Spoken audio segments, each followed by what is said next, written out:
कहानी बीरबल का रहस्यमयी पुल। ये बात उस समय की है जब अकबर अपने दरबार में राजा होने के साथ साथ एक उत्साही यात्री भी थे। वो हमेशा नए नए स्थानों का भ्रमण करते और वहां के रहस्यों को जानने की कोशिश करते। एक दिन अकबर ने अपने मंत्रियों से सुना कि उनके साम्राज्य की एक दूरस्थ घाटी में एक अजीबोगरीब पुल मौजूद है, जिसका रहस्य आज तक कोई नहीं सुलझा सका। इस पुल के बारे में कहा जाता था कि जो भी उसे पार करने की कोशिश करता, वो रहस्यमय तरीके से गायब हो जाता।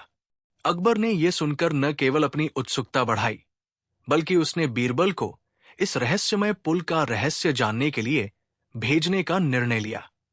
बीरबल, जो अपनी चतुराई और बुद्धिमानी के लिए प्रसिद्ध थे, बिना किसी डर या चिंता के इस चुनौती को स्वीकार कर लिया। बीरबल, अकबर ने गंभीरता से कहा, यह एक गंभीर मामला है।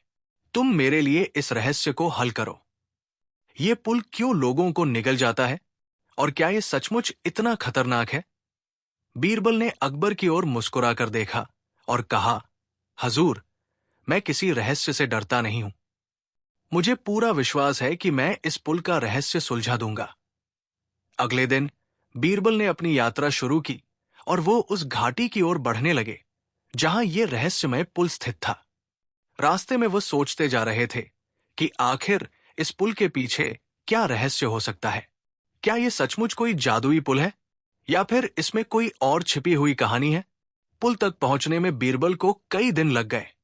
घाटी में प्रवेश करते हुए बीरबल को एहसास हुआ कि यह जगह पूरी तरह से अलग थी।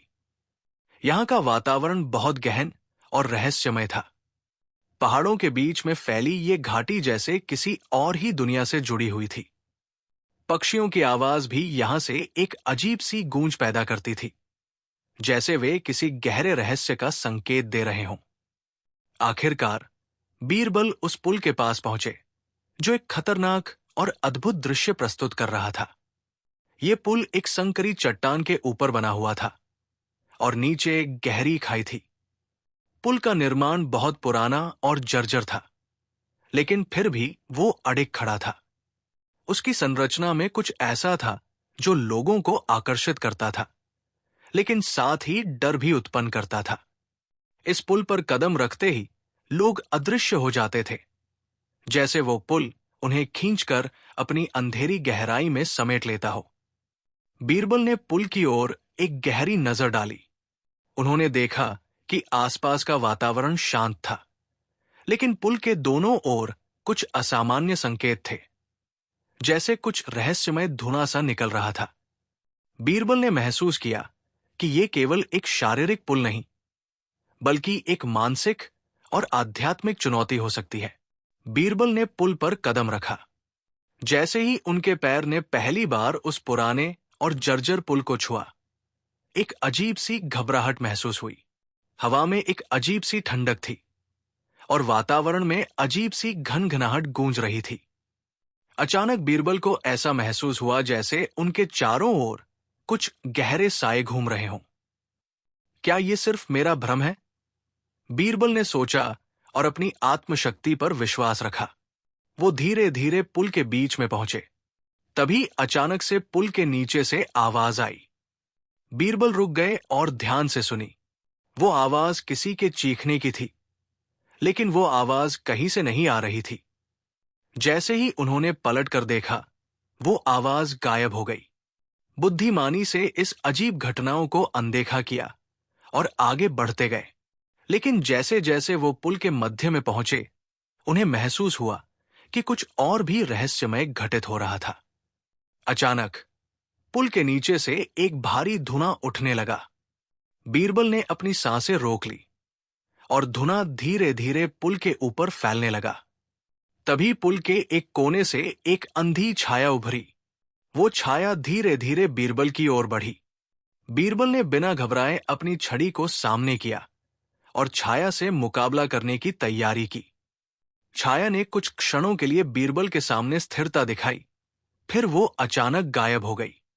बीरबल अब पूरी तरह से सचेत हो गए थे। उन्हें समझ में आया कि ये कोई भूतिया पुल नहीं है, बल्कि ये एक मानसिक चेष्टा है जो लोगों के मनोबल को तोड़ने के लिए बनाई गई है। जैसे ही बीरबल पुल के दूसरे छोर पर पहुंचे, उन्होंने देखा कि वहां एक बूढ़ा व्यक्ति खड़ा था। उसकी आंखों में अजीब सी चमक थी और वो बीरबल को देखकर मुस्कुराया। तुमने इस पुल को पार किया, बूढ़े व्यक्ति ने धीमी आवाज में कहा, लेकिन तुम्हें यह जानकर हैरानी होगी कि यह पुल केवल उन लोगों को दिखता है जिनमें आत्मविश्वास और बुद्धि होती है। बीरबल चुपचाप खड़ा रहा और बूढ़े आदमी की बातों पर ध्यान दिया। यह पुल नहीं है, बल्कि तुम्हारी अपनी मानसिक स्थिति का प्रतीक है। बूढ़े ने कहा, यह पुल उन लोगों को ही दिखाई देता है जो अपने डर और संकोच को अपने रास्ते में आने नहीं देते। जो लोग डर के आगे झुकते हैं, वे पुल के पार नहीं जा सकते। तो इसका मतलब है कि इस पुल के रहस्य का कोई भूत प्रेत से संबंध नहीं है? बीरबल ने पूछा। नहीं, बूढ़े व्यक्ति ने हंसते हुए कहा, यह सिर्फ एक मानसिक परीक्षा है जो ये जांचती है कि तुम अपने डर और संकोच को कैसे पार करते हो। अब बीरबल को पूरा समझ में आ गया था। उन्होंने उस बूढ़े व्यक्ति को धन्यवाद दिया और लौटते समय वो ये सोचने लगे कि अकबर को इस रहस्य के बारे में कैसे बताएं। बीते कुछ दिन बीरबल के लिए बहुत ही विचित्र और अद्भुत थे। जिस पुल ने न केवल उनके साहस को चुनौती दी, बल्कि उनकी मानसिक शक्ति और धैर्य की परीक्षा भी ली, उसका रहस्य अब पूरी तरह से साफ हो चुका था। बीरबल का मन अभी भी उस बूढ़े व्यक्ति की बातों में उलझा हुआ था। ये पुल सिर्फ उन्हीं लोगों को दिखता है जिनमें आत्मविश्वास और बुद्धि होती है। ये वाक्य बीरबल के दिमाग में बार बार गूंज रहा था। बीरबल का मानना था कि यह संदेश सिर्फ उस रहस्यमय पुल तक सीमित नहीं था, बल्कि जीवन के हर पहलू में लागू हो सकता था। अब उनका उद्देश्य अकबर को इस रहस्य के बारे में बताना था, लेकिन बीरबल जान गए थे कि अकबर को यह सच्चाई बिना चमत्कारिक प्रभाव के नहीं समझाई जा सकती। अकबर की जिज्ञासा ने इस पुल के रहस्य को और भी दिलचस्प बना दिया था। बीरबल जानते थे कि उन्हें अकबर को पूरी कहानी इस तरह से समझानी होगी ताकि उनकी बुद्धिमानी की महिमा बनी रहे और साथ ही वे अकबर को यह सिखा सकें कि जीवन में सफलता केवल साहस और मानसिक ताकत से ही मिलती है।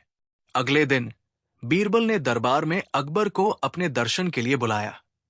अकबर पहले से ही इस बात को लेकर उत्सुक थे कि बीरबल ने उस रहस्यमय पुल का रहस्य कैसे सुलझाया। तुमने उस पुल के बारे में जो कहा था वो सही था? अकबर ने बीरबल से पूछा। उसकी आवाज में गहरी उत्सुकता थी। बीरबल ने सिर झुकाकर उत्तर दिया, जी हां हजूर, वो पुल एक जादुई पुल नहीं था, बल्कि वो एक मानसिक परीक्षण था जिसमें मनुष्य की आत्मशक्ति और साहस को परखा जाता था। अकबर चौंकते हुए बोले, क्या मतलब है तुम्हारा? बीरबल ने पूरे घटनाक्रम को विस्तार से बताया। उन्होंने बताया कि कैसे पुल के नीचे से अजीब सी आवाजें आई, कैसे छायाएं दिखाई दी और किस तरह वो अपनी मानसिक शक्ति और आत्मविश्वास से इन सभी खतरों का सामना करते हुए पुल के दूसरे किनारे तक पहुंचे। बीरबल ने बताया कि उन्होंने उस बूढ़े व्यक्ति से मुलाकात की जिसने उन्हें यह बताया कि यह पुल केवल उन्हीं को दिखाई देता है जो अपने डर और संकोच को पार करने का साहस रखते हैं। बीरबल ने अकबर को यह भी बताया कि उन्होंने अपने डर को नकारते हुए पुल को पार किया और यह रहस्य सुलझा लिया। तो यह सब सिर्फ एक मानसिक परीक्षा थी? अकबर ने हैरान होकर पूछा।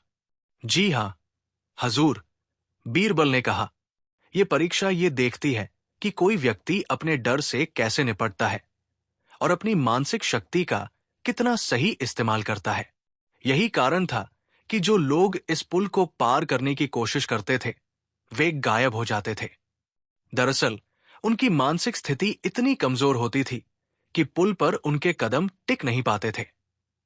अकबर चुपचाप सोचने लगे। वो जानते थे कि बीरबल की बातों में गहरी सच्चाई थी। अकबर ने हमेशा अपने साम्राज्य की समृद्धि और शक्ति को प्राथमिकता दी थी, लेकिन अब उन्हें यह समझ में आया कि ये केवल बाहरी ताकत और सामर्थ्य पर निर्भर नहीं है, बल्कि मनुष्य की मानसिक शक्ति और साहस भी उतना ही महत्वपूर्ण है। अकबर ने बीरबल की ओर देखा और कहा, तुमने एक बार फिर से मुझे सही रास्ता दिखाया है बीरबल। ये तो सच्चाई है कि यदि हमारी मानसिक स्थिति मजबूत न हो तो हम जीवन में कहीं भी सफलता प्राप्त नहीं कर सकते। ये रहस्यमय पुल असल में हमें यही सिखाने का एक तरीका था। बीरबल ने मुस्कुराते हुए कहा, यह महल और आपका साम्राज्य केवल बाहरी बल से ही नहीं, बल्कि आपकी आत्मशक्ति और बुद्धिमानी से भी संचालित होता है। हजूर, यही कारण है कि आपने हमेशा साम्राज्य की भलाई के लिए सही निर्णय लिए हैं।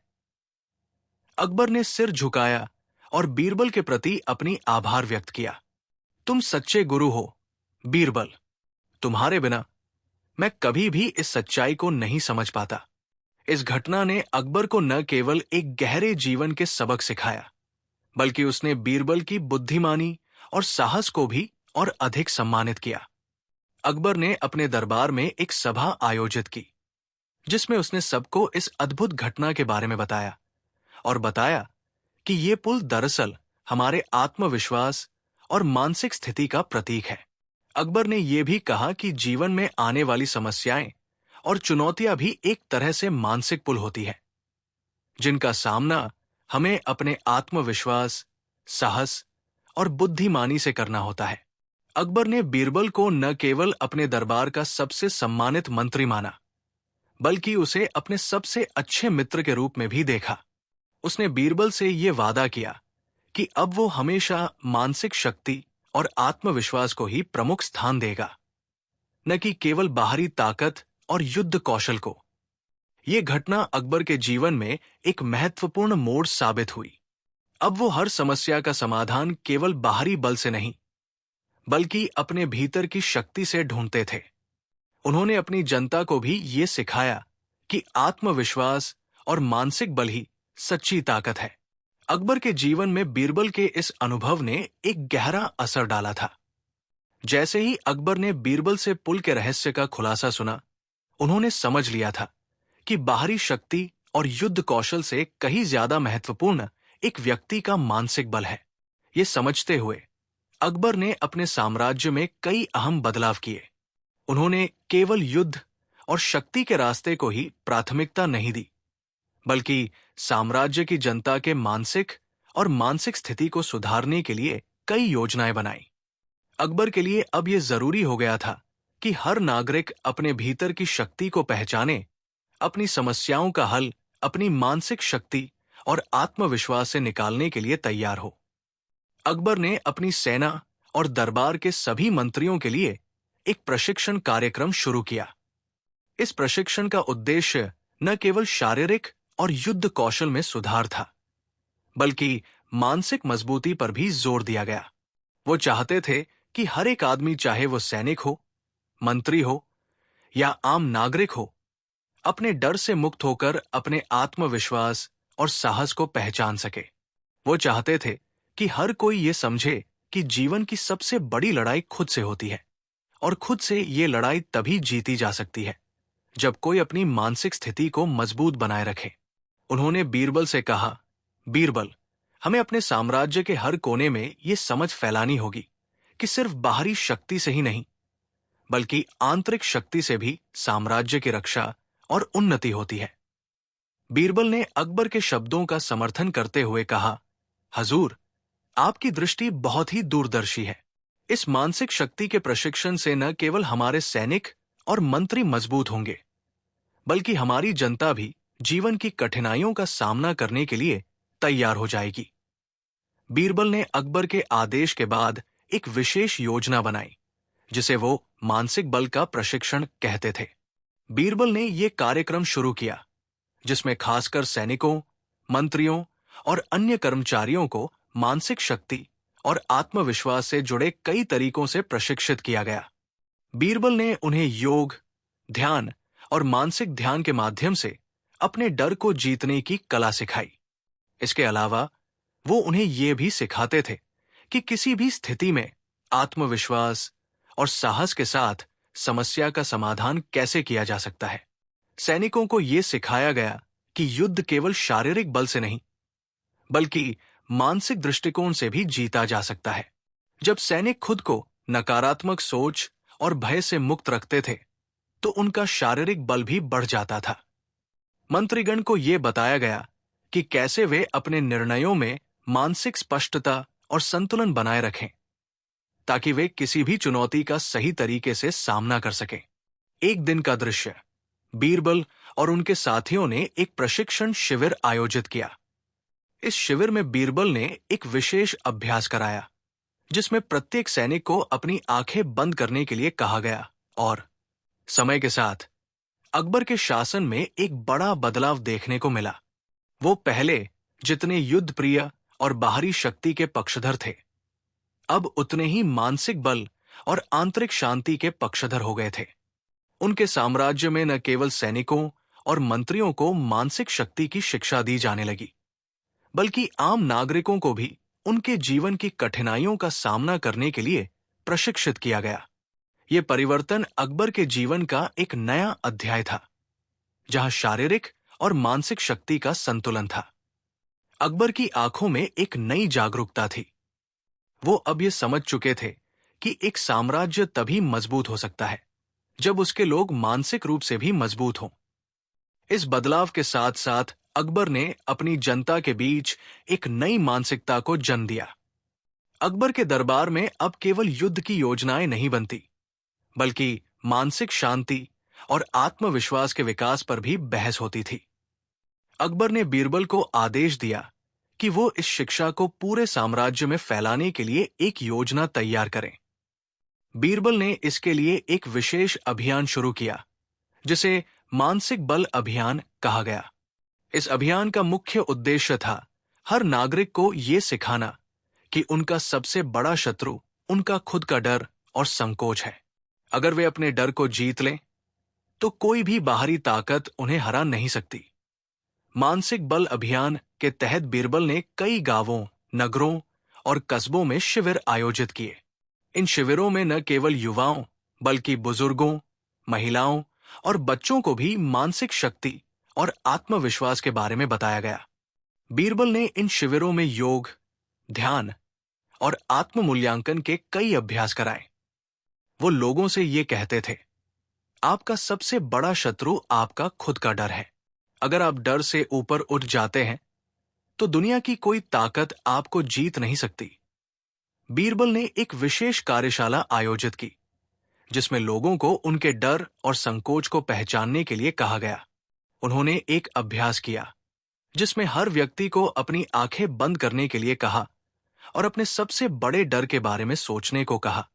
इसके बाद बीरबल ने उन्हें यह निर्देश दिया कि वे अपने डर को खुद से बाहर निकालने की कोशिश करें।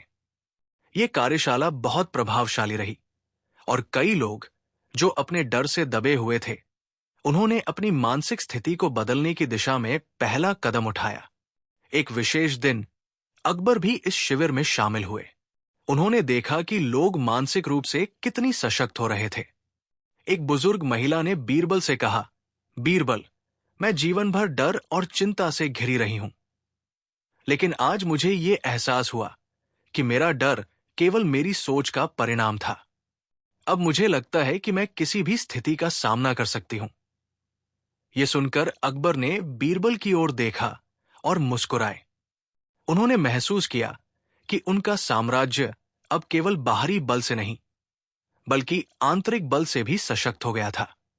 अकबर ने बीरबल से कहा, तुमने जो किया है वो सचमुच अद्भुत है। अब मुझे लगता है कि मेरे साम्राज्य में लोग केवल शारीरिक शक्ति से ही नहीं, बल्कि मानसिक शक्ति से भी मजबूत हो गए हैं। अकबर ने अपने साम्राज्य में एक नई यात्रा की शुरुआत की थी, और अब उसे अपनी जनता के बीच मानसिक बल को और मजबूत करना था। इसके लिए अकबर ने बीरबल से कहा कि वो एक ऐसी अकादमी बनाए जहां हर उम्र और वर्ग के लोग मानसिक शक्ति के प्रशिक्षण को प्राप्त कर सकें। इस अकादमी का नाम रखा गया आध्यात्मिक और मानसिक शक्ति अकादमी। अकादमी में बच्चों, युवाओं, बुजुर्गों और महिलाओं को मानसिक शक्ति के साथ साथ शारीरिक शक्ति की शिक्षा भी दी जाने लगी। वहां के शिक्षक केवल शिक्षा और ज्ञान पर ध्यान नहीं देते थे, बल्कि छात्रों को ये सिखाते थे कि वे अपनी समस्याओं का हल अपने भीतर की शक्ति से कैसे निकाल सकते हैं। बच्चों को छोटे छोटे अभ्यास दिए जाते थे, जिनमें वे मानसिक तनाव और समस्याओं का सामना करते हुए अपना आत्मविश्वास बढ़ाते थे। युवाओं को योग, ध्यान और मानसिक संतुलन की शिक्षा दी जाती थी ताकि वे अपनी भावनाओं और विचारों को नियंत्रित कर सकें। ये अकादमी अकबर के साम्राज्य में एक महत्वपूर्ण स्थल बन गई। अब हर नागरिक को यह समझ में आ गया था कि असली ताकत सिर्फ बाहरी बल से नहीं, बल्कि मानसिक शक्ति से आती है। अकबर और बीरबल की ये योजना साम्राज्य में एक स्थायी बदलाव लेकर आई थी।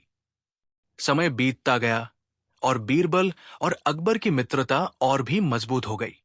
पहले जहां अकबर बीरबल को सिर्फ अपने सबसे विश्वास पात्र मंत्री के रूप में देखते थे, वहीं अब वे उसे अपने जीवन का सबसे बड़ा गुरु और मार्गदर्शक मानने लगे थे। अकबर ने महसूस किया कि बीरबल की बुद्धिमानी और समझदारी ने उसे केवल एक महान शासक नहीं, बल्कि एक महान इंसान भी बना दिया। एक दिन अकबर और बीरबल महल के बगीचे में बैठे थे। अकबर ने बीरबल से कहा, बीरबल, मैंने बहुत कुछ सीखा है।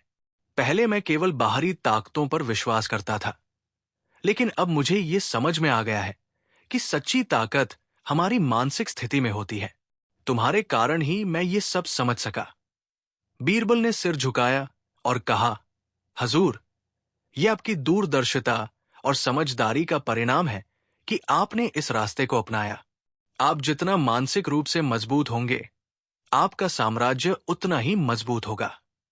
मैं तो बस एक साधारण मार्गदर्शक हूं जो आपके साथ इस यात्रा में है।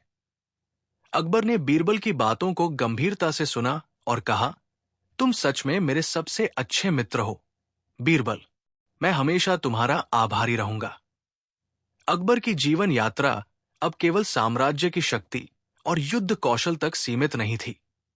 अब वो हर पहलू में संतुलन और समग्रता की ओर बढ़ रहे थे। उनकी नीतियां अब न केवल बाहरी शक्ति को, बल्कि आंतरिक शक्ति को भी बढ़ावा देती थी। साम्राज्य की जनता अब केवल बाहरी आक्रमणों का सामना करने के लिए तैयार नहीं थी, बल्कि मानसिक रूप से भी मजबूत हो चुकी थी। अकबर की नजर में साम्राज्य की सच्ची शक्ति अब केवल सैनिकों के बल से नहीं, बल्कि हर नागरिक की मानसिक शक्ति से जुड़ी थी। अकबर के साम्राज्य में होने वाला बदलाव अब पूरी दुनिया में चर्चित होने लगा था। पहले जहां यह साम्राज्य केवल सैन्य ताकत और शाही शक्ति के लिए जाना जाता था, अब यह मानसिक शक्ति और आत्मविश्वास की शिक्षा के लिए भी प्रसिद्ध हो गया था। अकबर और बीरबल की ये योजनाएं धीरे धीरे पूरे साम्राज्य में प्रभावी हो रही थी। उनके साम्राज्य की नीतियां अब एक नई दिशा में चल पड़ी थी, जिसमें शारीरिक बल के साथ साथ मानसिक और आध्यात्मिक बल का भी उतना ही महत्व था। अकबर ने अपने दरबार में एक नई नीति बनाई, जिसमें सैनिकों और मंत्रियों को शारीरिक युद्ध कौशल के साथ साथ मानसिक प्रशिक्षण भी दिया जाता था। उनके द्वारा स्थापित आध्यात्मिक और मानसिक शक्ति अकादमी का उद्देश्य केवल शारीरिक बल से विजय प्राप्त करना नहीं था, बल्कि यह भी सुनिश्चित करना था कि सैनिक मानसिक रूप से मजबूत रहें। इसी अकादमी में प्रशिक्षित होने वाले लोगों को मानसिक और शारीरिक दोनों ही दृष्टिकोण से संतुलन और संयम की शिक्षा दी जाती थी। जैसे जैसे अकबर और बीरबल की योजना आगे बढ़ी, वैसे वैसे इसका असर साम्राज्य के हर कोने में दिखने लगा। अकादमी की शाखाएं विभिन्न नगरों और कस्बों में खोली गई, जहां हर उम्र के लोग इस प्रशिक्षण का लाभ उठाने के लिए आने लगे। बच्चों को शिक्षा दी जाती थी कि जीवन में सफलता केवल बाहरी बल से नहीं, बल्कि आंतरिक शक्ति से प्राप्त की जा सकती है। इसी तरह युवाओं को यह सिखाया जाता था कि वे अपने शरीर और मानसिकता के बीच संतुलन बनाए रखें, ताकि वे किसी भी समस्या का सामना पूरी ताकत से कर सकें। बुजुर्गों को विशेष रूप से मानसिक शांति, ध्यान और आत्मविश्वास के प्रशिक्षण दिए जाते थे, ताकि वे अपनी शेष उम्र को शांति और संतुलन में बिता सकें। यह सब कुछ केवल शारीरिक प्रशिक्षण तक सीमित नहीं था, बल्कि लोगों को यह सिखाया जाता था कि मानसिक और शारीरिक ताकत के बीच एक गहरा संबंध होता है।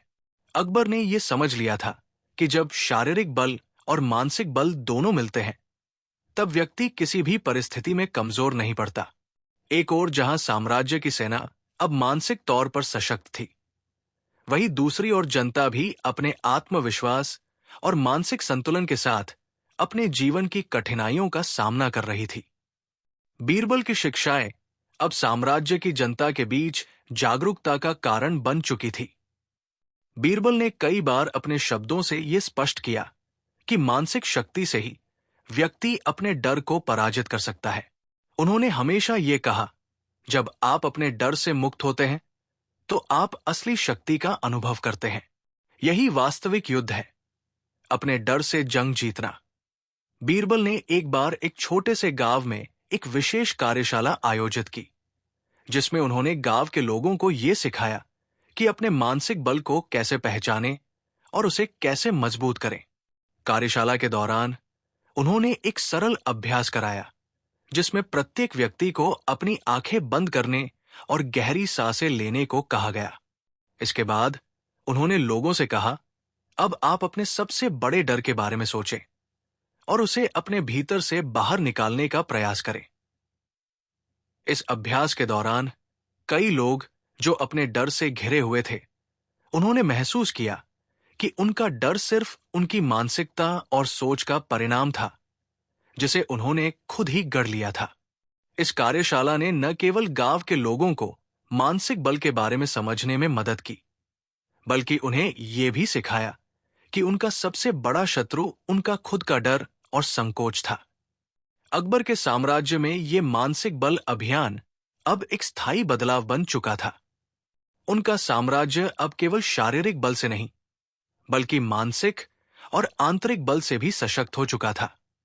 अकबर ने अपनी नीतियों में यह सुनिश्चित किया था कि मानसिक और शारीरिक दोनों ही प्रकार के बल का संतुलन बने और दोनों को समान महत्व दिया जाए। अकबर और बीरबल की ये साझेदारी साम्राज्य के हर हिस्से में गहरी छाप छोड़ चुकी थी। अब अकबर के साम्राज्य में हर नागरिक को यह समझ में आ चुका था कि जीवन के सभी पहलुओं में शक्ति केवल बाहरी बल से नहीं, बल्कि आंतरिक बल से आती है। मानसिक स्थिति का प्रभाव किसी भी व्यक्ति की सफलता पर पड़ता था, और इसी कारण अकबर ने ये नीति बनाई कि उनके साम्राज्य के लोग मानसिक रूप से भी उतने ही मजबूत हों जितने शारीरिक रूप से। अकबर ने अपने दरबार में मानसिक शक्ति के महत्व को बढ़ाने के लिए कई विशेष योजनाएं बनाई। उन्होंने बीरबल के साथ मिलकर एक नई शिक्षा प्रणाली की शुरुआत की, जिसमें बच्चों को शारीरिक शिक्षा के साथ साथ मानसिक शिक्षा भी दी जाती थी। ये शिक्षा प्रणाली अब हर स्तर पर लागू की जा रही थी, और इसमें सैनिकों से लेकर आम नागरिकों तक सभी को शामिल किया गया था। समय के साथ अकबर और बीरबल की मित्रता और भी गहरी हो गई थी। पहले जहां अकबर बीरबल को केवल अपने सबसे विश्वासपात्र मंत्री के रूप में देखते थे, वहीं अब उन्हें अपने जीवन का सबसे बड़ा गुरु मानने लगे थे। अकबर ने समझ लिया था कि बीरबल की चतुराई और बुद्धिमानी न केवल साम्राज्य के मामलों में, बल्कि जीवन के हर पहलू में काम आती थी। अकबर ने एक दिन बीरबल से कहा, बीरबल, मैंने तुमसे बहुत कुछ सीखा है। पहले मैं केवल बाहरी शक्ति पर विश्वास करता था, लेकिन अब मुझे ये समझ में आ गया है कि मानसिक शक्ति और आत्मविश्वास की असली ताकत ही है। मैं हमेशा तुम्हारे विचारों से प्रेरित रहा हूं, और मुझे विश्वास है कि हम अपने साम्राज्य को इस नई दिशा में और ऊंचाइयों तक ले जा सकते हैं। बीरबल ने मुस्कुराते हुए कहा, हजूर, यह आपकी दूरदर्शिता और समझदारी का परिणाम है कि आपने इस रास्ते को अपनाया। आप जितना मानसिक रूप से मजबूत होंगे, आपका साम्राज्य उतना ही मजबूत होगा। मैं तो बस एक साधारण मार्गदर्शक हूं, जो आपके साथ इस यात्रा में है। अकबर ने यह कहा, तुम सच में मेरे सबसे अच्छे मित्र हो बीरबल। मैं हमेशा तुम्हारा आभारी रहूंगा। अकबर के जीवन में यह परिवर्तन एक नई दिशा की शुरुआत थी। पहले वो केवल शारीरिक बल, सैन्य विजय और साम्राज्य की शक्ति पर विश्वास करते थे, लेकिन अब उन्होंने समझ लिया था कि शारीरिक और मानसिक बल का सामंजस्य ही सच्ची शक्ति का रूप है। अकबर के साम्राज्य ने यह सिद्ध कर दिया था कि एक शासक का असली बल सिर्फ उसके सैनिकों की ताकत में नहीं, बल्कि उसके लोगों की मानसिक शक्ति में भी निहित होता है। अकबर की नीतियां अब साम्राज्य की भलाई के लिए थी। उनका दृष्टिकोण अब समग्र और संतुलित हो चुका था, जिसमें शारीरिक और मानसिक दोनों प्रकार की शक्ति का महत्व था। यही कारण था कि अकबर का साम्राज्य न केवल बाहरी आक्रमणों से सुरक्षित था, बल्कि भीतर से भी मानसिक रूप से सशक्त था। अकबर का साम्राज्य अब पहले से कहीं अधिक सशक्त और आत्मनिर्भर हो चुका था। शारीरिक और मानसिक बल के संतुलन ने उसे आंतरिक और बाहरी दोनों प्रकार की चुनौतियों से उबार लिया था। मगर जब एक साम्राज्य इतने बड़े बदलावों से गुजरता है, तो नए संकट और दिक्कतें भी उत्पन्न हो सकती है। अकबर और बीरबल की योजनाओं से साम्राज्य के लोग मानसिक दृष्टिकोण से सशक्त हुए थे, लेकिन अब एक नया संकट सामने आ रहा था। यह संकट साम्राज्य के भीतर एक नई सामाजिक असंतुलन और असहमति के रूप में सामने आया था। एक दिन अकबर के दरबार में एक विशेष बैठक हुई, जिसमें विभिन्न प्रांतों से आए हुए मंत्री और अधिकारी शामिल थे। बैठक में एक गंभीर मुद्दा उठा। साम्राज्य के कुछ हिस्सों में, खासकर ग्रामीण क्षेत्रों में, मानसिक और शारीरिक शिक्षा के नए उपायों को लेकर कुछ लोग असंतुष्ट थे। हजूर, एक मंत्री ने कहा, आपने साम्राज्य के हर नागरिक को मानसिक बल की शिक्षा देने का आदेश दिया है, लेकिन कुछ इलाकों में लोग इसे समझ नहीं पा रहे हैं। वे ये मानते हैं कि ये शिक्षा उनके पारंपरिक तौर तरीकों और जीवन के मूल्य से अलग है। कहीं न कहीं ये बदलाव उनके आस्थाओं से टकरा रहा है।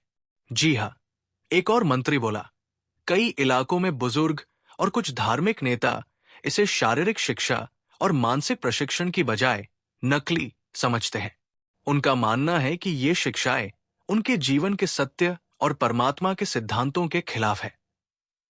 इस प्रकार नए बदलावों के बावजूद एक नई चुनौती सामने आ गई थी।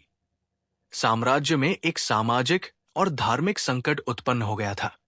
ग्रामीणों, धार्मिक गुरुओं और कुछ पुराने वर्गों का यह मानना था कि मानसिक और शारीरिक शिक्षा के इस प्रकार के आधुनिक दृष्टिकोण उनके पारंपरिक जीवन के सिद्धांतों से मेल नहीं खाते थे। अकबर ने बीरबल से इस समस्या का समाधान पूछा।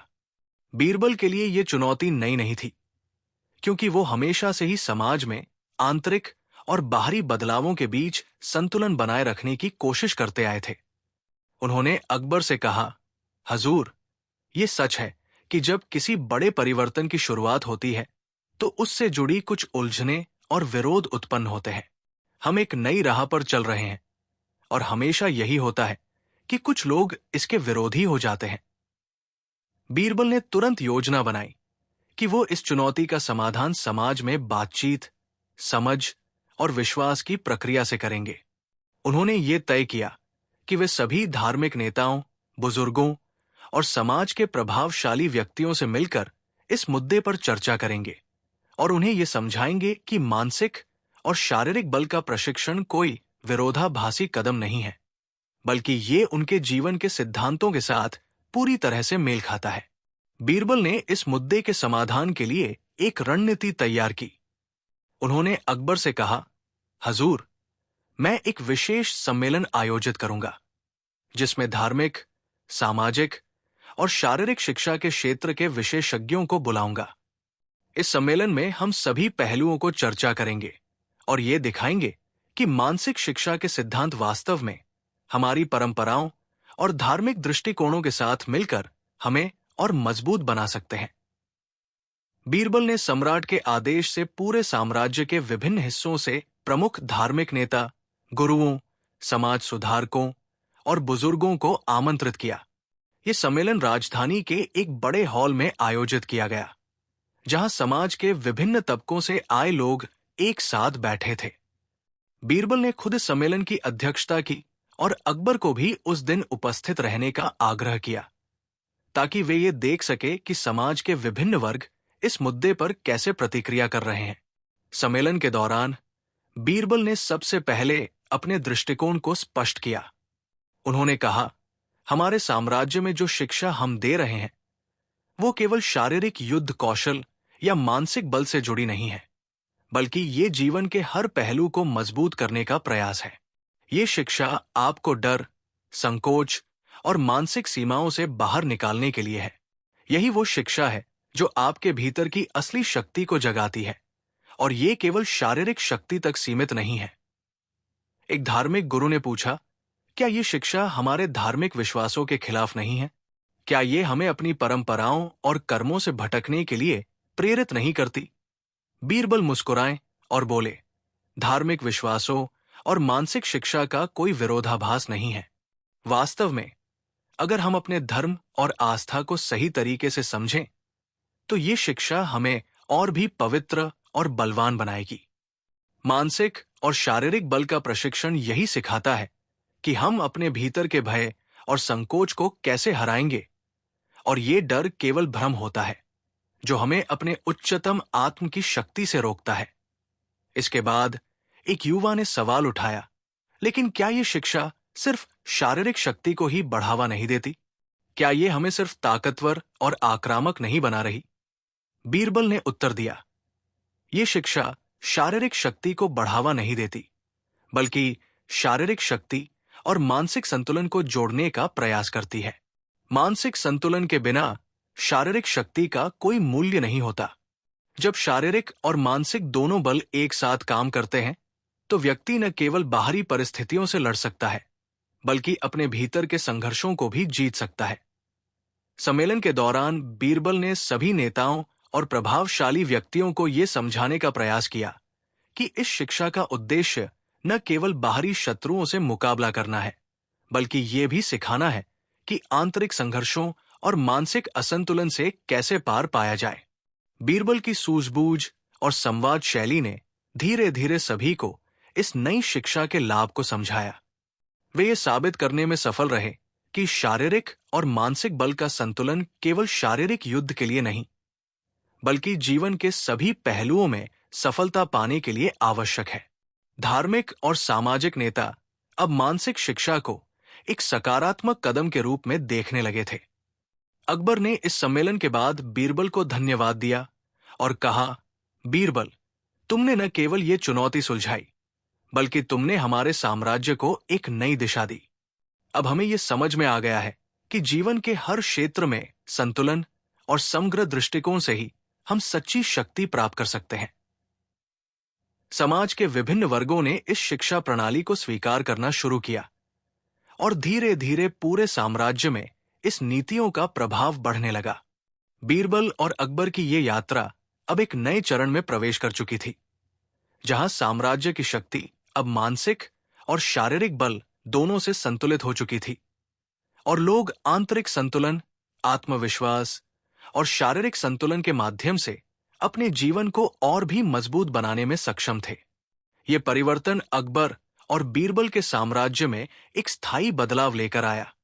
अब यह शिक्षा केवल एक सामरिक उपाय नहीं थी, बल्कि एक जीवन दर्शन बन चुकी थी। अकबर का साम्राज्य अब न केवल बाहरी आक्रमणों से सुरक्षित था, बल्कि उसमें आत्मविश्वास, मानसिक शक्ति और शारीरिक संतुलन का सामंजस्य था, जो उसे हर मुश्किल का सामना करने के लिए सक्षम बनाता था। कहानी आपको अच्छी लगी हो तो इसे लाइक करें और अपने सुझाव कमेंट सेक्शन में हमसे साझा करें। इस तरह की मजेदार कहानियों के लिए चैनल को सब्सक्राइब करना ना भूलें। धन्यवाद।